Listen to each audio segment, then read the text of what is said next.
one's visions and ideas into reality. Foresight, the ability to see new possibilities for the future. Prudence, it's the calculation of how to best serve one's self-interest. And then a special quality that's emphasized is domination. So the modern era becomes the era of nations vying, competing with one another to dominate the world. And as a consequence of this, we have increasing militarism. And through the use of technology, the development of new weapons, new instruments of asserting one's power and attempting to dominate the world and bend the world according to the will of one's own nation, which generally means the will of those in the elite, the very small elite of that nation.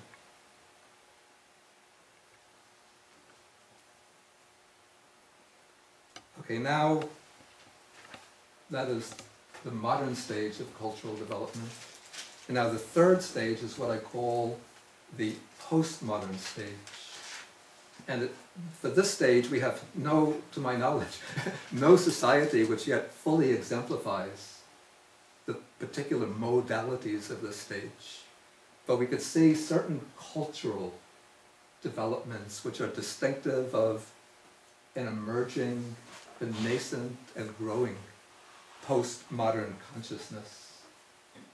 And this postmodern stage, I would say, develops, perhaps it started to begin, I mean, I'm a child of the 1960s, so I like to believe that it began 1966, 1967, that particular period. But perhaps its roots go back even to the 1920s, the post-World War I period. It begins with a reaction against the reductionism, the materialism, and individualism of the modernist consciousness. And in place of this reductionist and materialist mode of understanding, the postmodern mind emphasizes a holistic and even a spiritual understanding of the world. Within the postmodern frame of thought, there comes maybe a reaction against the forms of religion that dominate in traditional culture and then continue in the modern era. In the modern era, religion also becomes affected by this urge for domination. So we have massive organized religions sending their representatives to other countries to convert the populations to their form of religion, and the natives of the countries affected react by asserting their religion against the religion of the invaders. So we have this religious conflict. Now what happens in the modern stage is not an abandoning of religious consciousness, but what I would call a transformation of the religious consciousness from that of the sense of personal identity, identifying oneself with one's religion, into a spirituality, a spiritual type of consciousness which emphasizes participation and experience rather than belonging, control, and domination. The religious consciousness, on the one hand, becomes much more inward, directed towards understanding oneself, experiencing truth within oneself, fathoming the spiritual depths within oneself. But at the same time, it develops a greater sense of community, an attempt to recover that sense of community that the modern era tore away from the traditional culture. Except that in attempting to restore community, the postmodern mind doesn't go about this in the same way as a traditionalist culture does. That is, by imposing a fixed social hierarchy on people and integrating them into the social network by reason of their birth and position in society.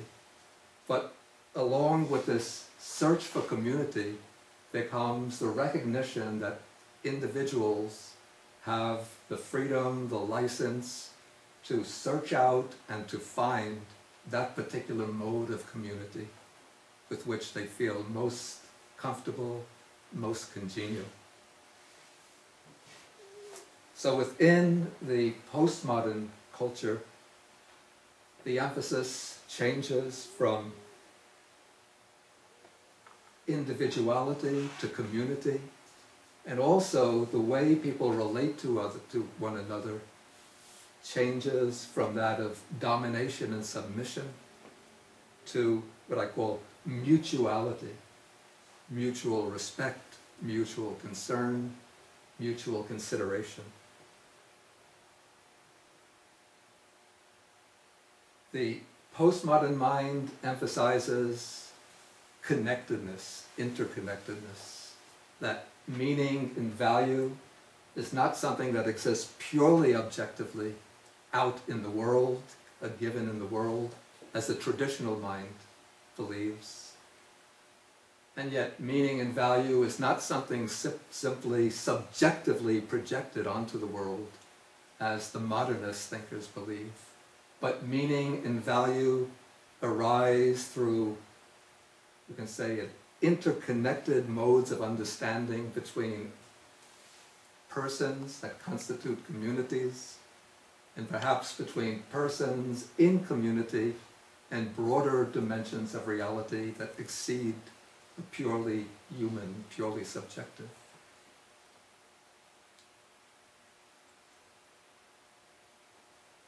Okay, the postmodern mind gives, amongst the virtues, it gives priority to certain virtues which had already started to emerge during the modern period. These would be the virtues of equality, justice, participatory democracy, human rights, and the rule of law.